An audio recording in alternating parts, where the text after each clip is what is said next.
Columbus Dispatch was doing some conspiracy theory mongering regarding the Columbus Crew's defeat to Pachuca in the CCC final. Now, I don't subscribe to the Columbus Dispatch. I subscribe to a lot of these papers. Like I subscribe to the AJC. I subscribe to the Philly Inquirer. I subscribe to a bunch of them, but for whatever reason, I hadn't subscribed to the Dispatch.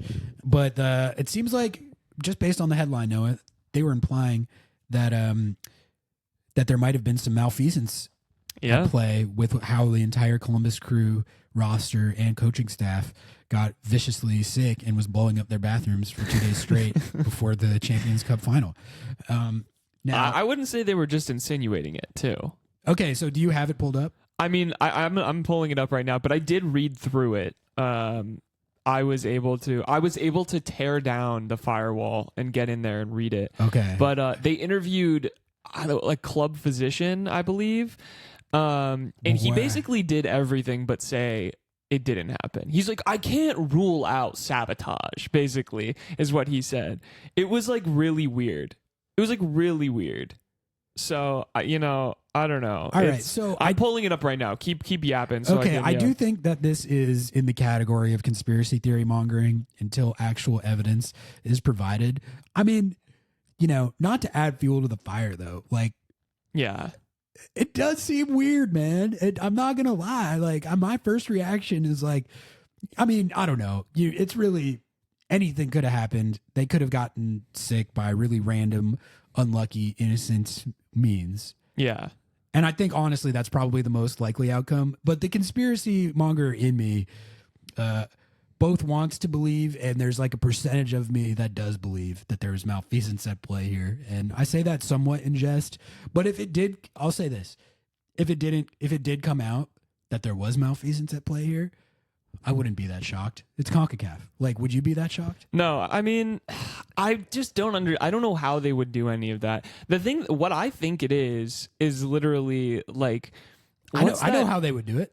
How would they do it? I need to know. I mean, they probably have a chef at the team hotel. You just get to that chef, have him slip a little something in the food. Slip a little what, Ari? What do you? It's like, what are we doing? Bioweapons now? Yeah, I mean, MLS is using bioweapons. That's what's being alleged here. No, it's not MLS. It would be Liga MX in this case. But. Yeah. Well, I just think it was neurovirus. Yeah, because that's like.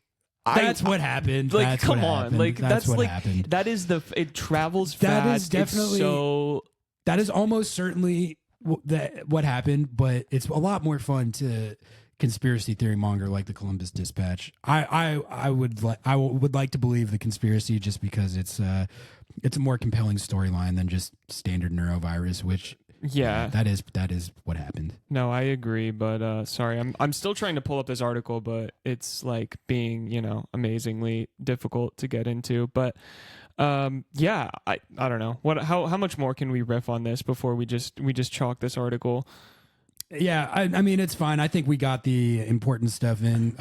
If you do want to see what the extent of the conspiracy theory mongering was, you can go ahead and. Subscribe to the Columbus Dispatch. Their tweet had a lot of quote tweets. When I saw it, the response was a lot of people didn't agree with their ultimate conclusions. They thought it was sore losing, and honestly, it probably is. Yeah.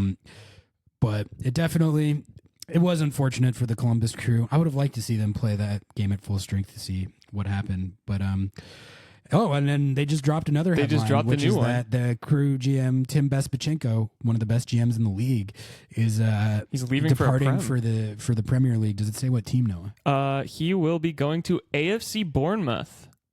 Okay, Bespachenko to Bournemouth. Shout out Brad Smith, right? Yeah, Brad Smith. Yeah. That's actually big news, because what I will tell you about Bespachenko is. Everywhere he's been, like dating back to his Toronto FC tenure, he is. I think he's one of the best roster architects I've seen in the league for sure. Remember how good those Toronto FC rosters were? Oh, with yeah, Giovinco and peak Mike Bradley and the whole gang, Josie Altidore. Like that was all Bespachenko, and he ended up parlaying that into a gig with Columbus where. They were, I mean, remember how down bad they were when he took over? They were about to leave the city. Yeah. They were about to leave the city, Bezpachenko got there, the Save the Crew movement happened, and they hired off Wilfred Nancy.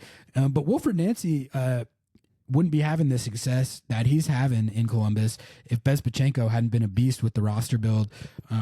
Like, if you can just go up and down that roster, and it's just really impressive work, very well rounded, great production from all their highly paid players. If their players fit really well together, all the players that he acquired fit into the vision and identity of what Wilfred Nancy wants to do. That's a big loss. Yeah, that is actually a legitimately big loss. Yeah, no, I haven't even processed it, but I want to know what you think about how this is going to impact the legacy of Wilfred Nancy, especially after a big loss. And like, he's going to have to deal with the fallout of losing CCL or even just going through CCL. I think, are you talking about Bezpachenko leaving or the CCC loss? Bezpachenko leaving and what that means for Wilfred Nancy's tenure in Columbus necessarily. I think the good thing for him is that he has a very strong foundation in place. And I think he's among the smartest coaches in the league, if not the smartest coaches in the league. He's learned the league quite a lot now, having been in it for a few years. First with CF Montreal, now with Columbus. So I think he has a very good chance of still sustaining success with the foundation that they do have. But they have to make a good hire here to replace Bezpachenko, someone who knows the league and can maintain what they have, but also build on it going forward. And that's not necessarily going to be easy. And it could make life more difficult for Wilfred Nancy because, there's a lot of roster turnover in this league year to year. And when you lose someone who knows the league that well and has had that much success with his roster building, it's definitely like, it's hard to imagine that they upgrade from Bezpachenko. Yeah, no. I don't think there's any way.